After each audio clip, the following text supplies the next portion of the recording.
ఇప్పుడు రైతుల పరిస్థితి ఘోరంగా ఉందే. లీడర్లు ఓట్ల కాడికి వచ్చినప్పుడు అన్ని చెప్తారు, నెత్తిలకి ఎత్తుకొని కూర్చోబెట్టుకుంటారు, తొడ మీద కూర్చోబెట్టుకుంటారు, ఓటు వేసినాక తంతురు వెనక మళ్ళీ. ఇప్పుడు మినిస్టర్లు కానీ ఎమ్మెల్యేలు కానీ అధికార పార్టీ ఏ పార్టీ అయినా కానీ ఉన్నప్పుడు ఏమంటారు, ఆడ ఏసీ రూమ్లలో కూర్చొని మీకు అన్ని చేస్తున్నాం ఇన్ని చేస్తున్నాం, రైతే రాజు, రైతు లేకపోతే దేశమే లేదని చెప్తాడు. వీడికి వస్తే అసలు పరిస్థితి అర్థమవుతుంది. మేము 6 నెలలు కష్టపడి చేసి పెట్టుబడులు పెట్టి అన్నీ చేసి రోగాలకు తట్టుకొని అన్నీ చేసుకుంటూ వచ్చినాక లాస్ట్ మూమెంట్లో ఏమవుతుంది, మార్కెట్లో పోసినాక ఇప్పటికి నెల 15 రోజులు మేము వరి కోత కోసి ఇప్పటి వరకు సగం ఒడ్లు కూడా పోలేము మా దాన. నిన్న ముఖ్యమంత్రి ఏమంటాడు 80% కొనేసినాం, ఇంకో 10-20% ఉందంటాడు. ఇప్పుడు మా మార్కెట్ చూడరాదు, మా దగ్గర 100 లారీలకు పైన అవుతాయి మినిమం. ఇప్పటికీ 30 లారీలు కూడా పోలే. అంటే మా దగ్గర ఎంతో క్రాప్ ఉన్నట్టు ఇంకా 70% ఉన్నట్టే కదా.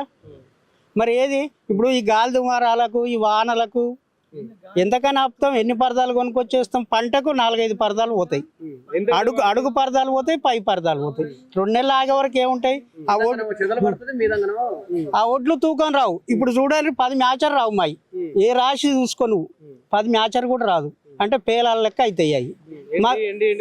ఎండి నువ్వు కుప్ప పోసినాక కూడా మొత్తం జిగు లేకుండా పోతుంది. ఆడిపోయినాక మిల్ అయినా ఏమంటుండు, నీ బియ్యం అని నూకలు అవుతున్నాయి, నాకొద్దు కటింగ్ ఆయన నోటికి ఎంత వస్తే అంత. ఇక ఒక్కొక్క గింజ ఏరుతాడు ప్లేట్లో పోసి, తాలు గింతుంది ఇది గింతుంది అని మొత్తం మీద గుండుసున్న పెడుతున్నారు మాకు. అందరి మధ్యలో చుట్టూ తిరిగి అనుభవించేది రైతే. కాబట్టి ఇవన్నీ వాళ్ళు ఏంటంటే లీడర్లు ఒకరికొకరు అనుకుంటారు, నన్ను మర్చిపోద్దని చెప్పుడు. కానీ రైతుకు మేలు చేసేటోళ్ళు ఎవరు లేరు. ఇప్పుడు రైతు బంధు ఇస్తా అంటాడే, అది ఎక్కడో అరచేతుల మోసేలో బెల్లం పెట్టి అరచేత నాక పెడుతుండు గిత్త. ఎందుకు నువ్వు కరెక్ట్ గిట్టుబాటు రేటు ఇయ్యి రైతుకు. నువ్వు ఫర్టిలైజర్కి ఏం పెరుగుతుంది, లేబర్కి ఏం పెరుగుతుంది, పెస్టిసైడ్స్కి ఏం పెరుగుతుంది, కవులు ఏం పెరుగుతున్నాయి, దాని ప్రకారం రైతుకు గిట్టుబాటు రేటు ప్రకటించు. నువ్వు రూపాయి సాయం చేయకు, ఇబ్బంది ఉండదు. గిట్టుబాటు ఇప్పుడు కంపెనీ వాళ్ళకి గిట్టుబాటు రేటు ఇచ్చినట్టు రైతుకు కూడా గిట్టుబాటు రేటు ఇస్తే మనం ఎందుకు ధర్నాలు చేస్తాం, ఎందుకు అంటాం? మాకు కూడా ఇప్పుడు కంపెనీ వాళ్ళు దాచిపెట్టుకుంటే సామాన్ ఖరాబు కాకుండా ఎట్లుంది, మాకు కూడా అట్లా చెయ్యి. రైతే కదా దేశానికి ఎన్నుముక, మరి ఎందుకు చేస్తలేరు? ఇవన్నీ చెప్పుడు కట్టుకథల వరకే ఉంది, కానీ నిజానికి వచ్చే వరకు ఇంట్లో 10 పైసలంతూ కూడా లేదే రైతుకు మేలు. ఈ ప్రజాపాలన గురించి ఏం చెప్తావు? ఈ ప్రజాపాలన ఏ పార్టీ వచ్చినా గట్టినే ఉంది.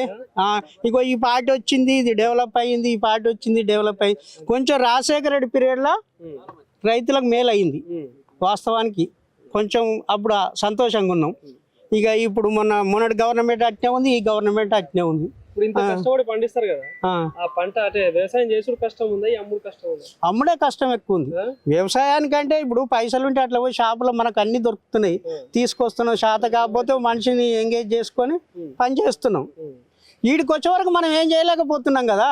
వాళ్ళు వచ్చి కొనుగోలు చేసి లారీ ఆడిపోయినాక ఆయన దించుకొని బిల్లు రాసిచ్చేదాకా భయమే. ఆడ ఎంత కటింగ్ పెడతాడో అర్థం కాదు మాకు. నమస్తే సార్ అని దండం పెట్టాలి, కాలు పట్టుకోవాలి. రైతులు కూడా కాలు పట్టుకున్న వాళ్ళు చాలా వరకు. వ్యవసాయం అంటేనే ఘోరంగా ఉంది. దీనికంటే చెప్రాష్ పని చేసుకున్నది నయం ఉంది. నన్ను దొరుకుతాయి వాచ్మెన్ చేసుకుంది నయం ఉంది. అవునే, అంత ఘోరంగా ఉంది. పరిస్థితులు అట్లున్నాయి. ఇప్పుడు ఆఖరికి ఆ చెప్రాష్ పని చేసుకుంటే నెలకు 20,000 వస్తాయనే నమ్మకం అని ఉంటుంది. రైతుకు అది కూడా లేదు, ఆ నమ్మకం కూడా లేదు నిజం చెప్పాలంటే. ఇంత కష్టపడి పండిస్తారు, దాని గిట్టుబాటు వస్తుందా? రాదు. పెట్టుబడికి మాక్సిమం కౌలుకున్నోనికైతే మిగిలాయి. సొంతం భూమి అయినా ఓ పంట వస్తే ఓ పంట ఆశ చూపిస్తుంది, ఓ పంట పోతుంది. 2 పంట మనకు కరెక్ట్గా పంటకు గిన్ని లక్షలు వస్తాయి లేకపోతే గిన్ని వేలు మిగులుతాయి అనేది లేదు. ఇప్పుడు భార్య భర్తలు మేము కష్టం చేయంగా మాతో పాటు ఇంకొక 4గురికి మేము పని చెప్తాం, డబ్బులు ఇస్తాం. ఈ అన్ని లెక్కలు తీస్తే మాకు రోజు 100 రూపాయలు కూడా గిట్టుబాటు కాదే. ఇప్పుడు పోసి కళ్ళల్లో పోసి నెల రోజులు అవుతుంది దగ్గర.